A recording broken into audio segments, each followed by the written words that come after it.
Kila mtu anaweza kuwa milionea, lakini ili kuweza kuwa bilionea lazima unahitaji mwongozo wa maisha yako. Yaani uweze kupata ramani ya maisha kuanzia ulipotoka na unapokwenda. Bila ya kuwa na ramani hiyo, basi wengi utakuta ni mtu anakuwa milionea, lakini baadaye anakosa na anaweza kufilisika. Hao ni kwa wale ambao wameishi kibahati nasibu. Lakini vile vile kuna watu ambao unakuta wao toka wameanza mpaka kipindi hichi unakuta hawajawahi kujihesabu katika wenye kupata. Nini sababu na nini kinachosababisha, na ramani yako ya maisha iko vipi na utaijua vipi? Basi endelea kunifuatilia katika video hii, nitaweza kukutengenezea picha kamili ambayo inaweza ikakufaa kuanzia sasa hivi na maisha yanayoendelea, ili kuweza kujijua mwongozo wako ama unatakiwa uweje, ama ramani ya maisha yako inatakiwa ikae vipi ili uweze kujikomboa na maisha ya kila siku na usiweze kukosea.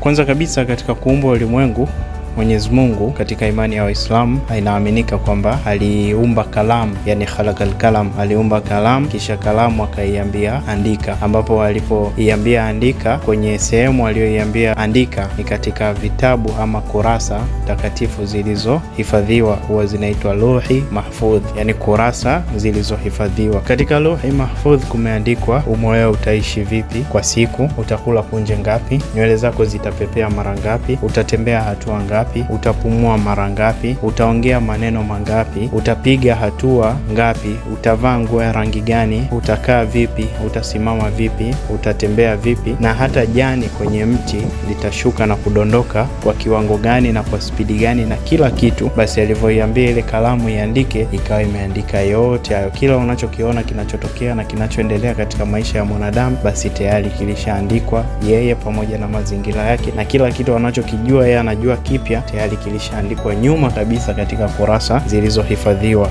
Hivyo katika watu ambao wapo katika walimwengu ambao yeye mwenyewe aliamua kuwapa, aliwapa elimu za kuweza kung'amua vitu mbalimbali, na kila mtu mmoja na mwingine amewatofautisha kwa kuwapa elimu zinazozidiana ili waweze kutegemeana katika mazingira. Ndio maana leo utakuta wewe ukipata tatizo unamkimbilia daktari aweze kukusaidia, na vile vile utaona daktari akipata tatizo anaweza akamkimbilia fundi wa kuweza kumtengenezea kile alichokuwa anakitaka kitengenezwe. Yani inaweza ikawa gari, ima pikipiki, ama baskeli, chochote kile ambacho atakuwa yuko nacho. Lakini vile vile unaweza kuona mtu anakuwa na uchafu ndani kwake, basi anatafuta watu ambao wanaweza kumsaidia kusafisha katika nyumba yake ama mazingira yake. Kwa hivyo ndio mfumo mzima wa kutegemeana katika mazingira baina ya mwanadamu mmoja na mwingine huko hivyo. Sasa swali hapo haraka linaweza likatokea, mtu akauliza, sasa kama kila kitu tayari kilishaandikwa kwamba wewe utakuwa nani, utaishi vipi na utaenda vipi, utaendea vipi maisha yako na mwisho wako utakuwa nini, kuna haja gani ya mtu kuhangaika na maisha badala ya kukaa tu na kuangalia mambo yanavyoenda na kuiangalia picha inavyokwenda? Jibu lake ni kwamba kila mtu ana uelekeo wake ambao anakuwa tayari kashaandikiwa. Yani katika hizo kurasa inakuwa tayari imeshaandikwa kwamba wewe leo ukiamka umeamkia upande wa kushoto, basi maisha yako yatakwenda kwa upande wa kushoto, na kama ukiamka ukaamkia kwa upande wa kulia, basi maisha yako yatakwenda kwa upande wa kulia. Na kama leo ukiamka unakula ugali, basi mchana utakula chakula fulani, na kama leo ukiamka utaongea na fulani, basi mwisho wa siku utamaliza kwa kuongea na nani. Yani kuna njia nyingi sana ambazo tayari zimeshaandaliwa na zimeshawekwa kwamba ukianza hapa utaishia hapa, ukichukua elimu hii utaishia hapa, ukichukua hii utafaulu, ukichukua hii utafeli. Zote hizo tayari ni vitu ambavyo vilishaandikwa kwa ajili yako. Kwa hivyo wewe ni kufanya matendo, kisha yale matendo unayoyafanya ndio yanaleta effect ya baadaye, yani ya maisha yako ya baadaye. Mathalan sasa hivi unaweza kaamua ukapita sehemu kwamba kila kitu kimeshaandikwa, acha nimtandike mtu kibao, maana yake tayari ilishaandikwa. Unaenda unamtandika mtu kibao, matokeo yake unakamatwa au yeye mwenyewe anaweza akakupiga, basi unakuwa umeshaharibu ule mlolongo maisha uliokuwa unaishi mwanzo, unaingia maisha ya hatua nyingine. Kwa hivyo maamuzi, kwa wale wataalamu wa mambo ya muda na wakati, yani time frame, huwa tunasema kwamba kuna kitu kinaitwa butterfly effect. Yani butterfly effect, hata nguo yako hiyo unakuwa umeivaa, huenda leo ukiamua kuichukua ukaenda kumpa mtu mwingine aendelee kuivaa, basi kuna butterfly effect kubwa sana inaweza ikatokea baadaye ikachange ule mlolongo mzima wa maisha yako. Sipo hapa kwa ajili ya kuongea nadharia za kisayansi, lakini nipo zaidi kwa ajili ya kukufundisha ni ipi ramani ya maisha yako.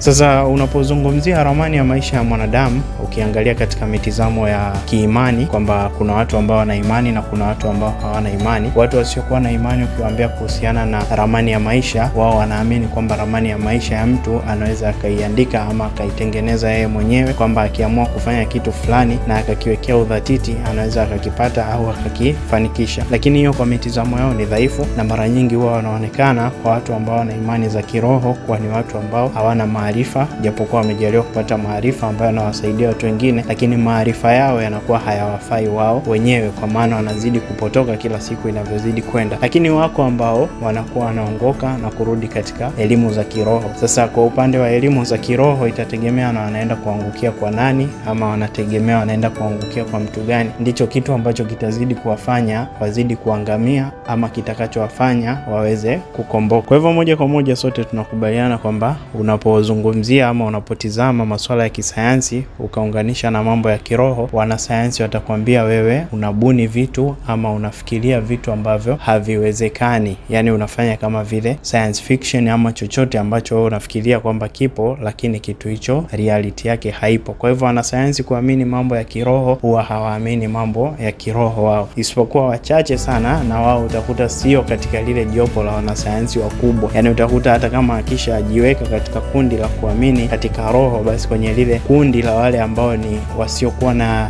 fahamu ya mambo ya kiroho, moja kwa moja wanakuwa kama wanawatenga, kwa sababu wanaona huyu logic yake haifanyi kazi vizuri na anakuwa hayuko vizuri. Sasa tukirudi katika mtizamo wa dini kulingana na ramani ya maisha ya mwanadamu, kwa jinsi ya kuelezea mada mwanzo kabisa, kama utakuwa umenipoti, nimesema kuna karatasi ama kuna kurasa ambazo anazijua yeye mwenyewe Mungu tayari alikuwa kashaziandika nyuma. Yani alimwambia aidha malaika ama aliambia kalamu, hiyo ni kwa yeye mwenyewe anafahamu zaidi alifanya nini. Lakini katika shahidi nyingi na katika vyanzo vingi vinasema kwamba yeye aliumba kalamu na akaiambia ile kalamu andika. Kwa hivyo hapa ijulikane kabisa nafundisha watu ambao wapo katika mitizamo tofauti tofauti. Wapo watu ambao mtakao nisikiliza mpo katika imani ya kidini, na wapo watu ambao mtakao nisikiliza hampo katika imani za kidini, na wapo watu ambao mtakuwa katika imani ambazo zinapinga, na wapo watu ambao mtakuwa katika imani ambazo zinakubali. Kwa hivyo ninapoongea na nyie, maana yake siongei na mtu selective kwamba ni mtu mmoja ama kundi la watu fulani ndo nawaelekeza hichi kitu. Hapana, na waelekezeni wote ama nawaambieni wote ili kuweza kuingamua ramani ya maisha. Hata kama ikiwa wewe unajua tayari ni kitu gani ambacho ninataka kuzungumzia, basi kaa katika video hii mpaka mwisho wake, utaweza kujua ni kitu gani nakizungumzia, na vile vile utaona kwa mapana sana ni kitu gani ambacho nilikuwa nimelenga katika kukutambulisha ama katika kukufahamisha. Sasa moja kwa moja tukifungua mfano katika mtizamo wa dini, tukianzia na dini ya Kiislamu, ukienda katika Qur'ani ukiangalia sura ya pili, yani surati al-Baqara aya ya 148, utakuta Mwenyezi Mungu pale anasema kila mmoja anao uelekeo wake, na pale ambapo akitaka Mwenyezi Mungu basi ataweza kuwakusanya wote. Sasa tunaposema ama tunapoitizama hii aya kila mmoja anao uelekeo wake, ukiangalia sio aya ambayo imeunganika moja kwa moja, kile ni kituo. Hata ukiangalia katika tafsiri kuna kituo pale, kisha baada ya hapo ndio inakuja kipande kingine kinachomalizia. Kwa nini tunachukua hichi kipande kidogo katika aya ambayo imekamilika? Kwa maana kama ingekuwa inawezekana kwamba Qur'ani nzima ingeandikwa mafundisho yote kwamba watu wafanye nini hatua moja mpaka mwisho, basi leo tungekuwa na kitabu ambacho watu wangekuwa wanasoma mpaka wanakufa hakiishi. Lakini ilikuwa modified kwa viwango vikubwa sana vya kwake Mwenyezi Mungu ambavyo ni vipana, hakuna hata uwezo wa mwanadamu ambaye anaweza kuvijua vyote, na ndio maana kuna kutegemeana katika mazingira, na ndio maana kuna kueleweshana ama kuna kuelewa zaidi kwa uelewa kila mmoja na mtu mwingine. Yupo bwana mmoja aliwahi kuuliza akasema, ikiwa nyie mnasema kwamba vitabu vya dini hasa hichi cha Qur'ani kina majibu ya maswali yote, basi hebu nionyesheni ni wapi ambapo naweza nikapata jibu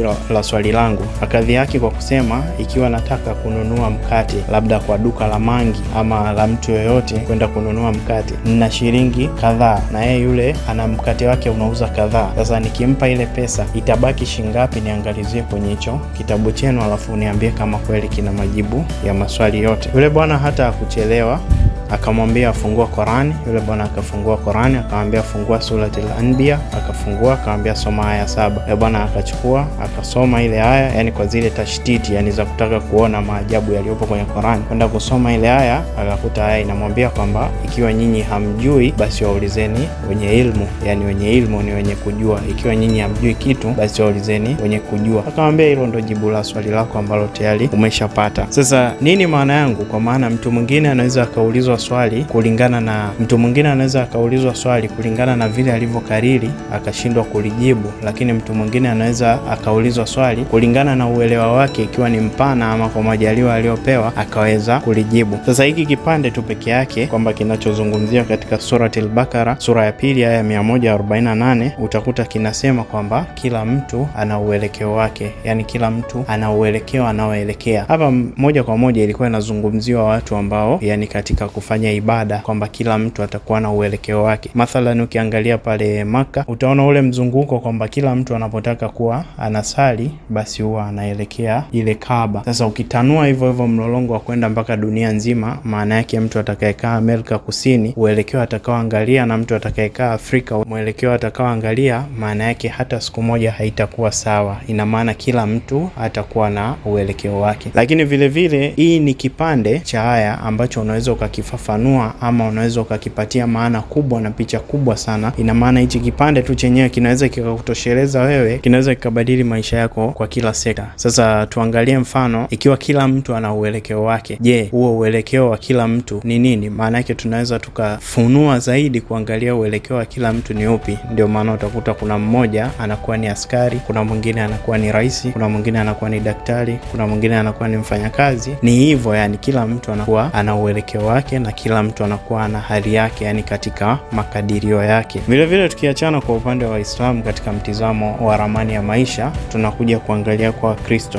Kwa Kristo siwezi nika-quote sana kwa maana binafsi Biblia naisoma huwa kwa kutaka ile kujiongezea maarifa, lakini sasa katika upande wa Biblia kwanza kabisa ufahamu kwamba Biblia ziko karibu 721 kwa upande wa lugha tofauti, lakini pia Agano Jipya limetafsiriwa kwa nyongeza ya lugha karibia 1248. Hivyo Biblia ukiitizama pia ipo tangu karne ya 4 na kuna version nyingi karibu 2000, na lakini vile vile main version ambazo zinafahamika zaidi utaona ni NIV, NAS pamoja na KJV. NIV huwa wanasema ni New International Version, lakini NAS maana yake ni New American Standard, lakini KJV utakuta ni King James Version. Sasa hizi ndo huwa mara nyingi binafsi huwa nasikia mara nyingi Wakristo wanapenda kuzitumia zaidi, lakini ambazo tunazijua kwa sisi kwa Kiswahili ama na kwa Kitanzania zaidi ambazo ni maarufu utakuta ni Agano Jipya na Agano la Kale. Kwa hivyo binafsi kuangalia katika hivi vitabu vyote, yani kipi kimezungumzia nyota na vipi yani mwelekeo wao wanavyotizama kuhusiana na mambo ya nyota moja kwa moja, yani kuangalia kipi kitakuwa kimekubali na kipi kitakuwa kimekataa, kwangu mimi itaniwia ugumu. Kwa hivyo nitakupa wewe kazi, ikiwa utataka zaidi kujifunza, nenda kaangalie ni Biblia ipi kati ya hizi zote inayozungumzia masuala ya ramani ya mafanikio. Lakini ukiangalia kwa logic tu na mafundisho ya Kristo wengi wanavyofundisha ni kwamba hakuna Mkristo anayeamini kwamba yeye kaumbwa ajili ya kuja kuteseka ama Mwenyezi Mungu kamuumba ili yeye aje ateseke duniani. Kwa hivyo moja kwa moja kila mtu ana uelekeo wake na kila mtu ana majaliwa yake ambayo anaweza akayafuata na anaweza akapata uelekeo wake ambao ni sahihi zaidi. Ikiwa wewe unafahamu baadhi ya version ambazo zinazungumzia masuala ya ramani ya mafanikio ama ramani ya maisha, basi utaacha hoja yako kwenye comment below na pia tutai-highlight. Kila mtu atakayekuwa anakuja ataweza kuiona vizuri na kuweza kufanya revision. Lakini katika video inayofuata nitajitahidi pia kutoa kwa nafasi kubwa katika upande wa Wakristo. Lakini mbele pia video hii nitakuelezea kwamba mtizamo wa hii ninayosema mimi ramani ya mafanikio Wakristo wao wanaitizama vipi na wanaiangalia vipi. Tukija kwa wapagani, watu ambao hawana dini na watu ambao hawaamini katika dini, basi hawa pia tunakuwa tumeweka kwenye kundi la wanasayansi, yani ni mtu anayeamini kile anachojisikia yeye kuamini. Kwa hivyo huko pia na penyewe sipo, kwa sababu makala zangu nyingi huwa sipendi sana zielemee katika upande wa kidini, kwa sababu malengo ni kufundisha na wala malengo sio katika upande wa mashindano.